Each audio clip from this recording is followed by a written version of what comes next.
So I want to share this small story with you.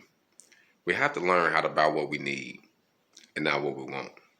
See, I did a consultation a little while back on a client who needed some work done in the city of Oklahoma City.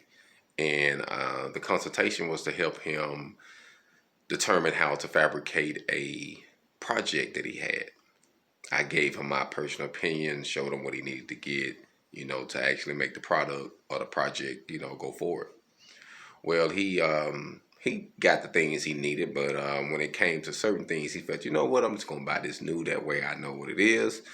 Even though I had sent him a used um, materials from someone that was selling it, I said, hey, I would buy these bottles, which is your oxygen tank and your saline tank. I said, hey, I'll buy these used. I wouldn't buy them new because you're gonna trade them in anyway. They're gonna make you turn around. Needless to say, he did it anyway. He bought two brand new bottles and he went up there to turn the bottles in. He said, I need to get my bottles filled. They rolled him two used looking bottles scratched up. So here you go. It'll be so and so, so and so. He looking like, you just gonna take my new bottles? He was like, that's how it goes. We don't just fill your bottles up. We'll give you two more new ones and you start coming and trading them out. He called me. Man, is this how it go? I was like, yeah. That's why I told you it's good to buy used things.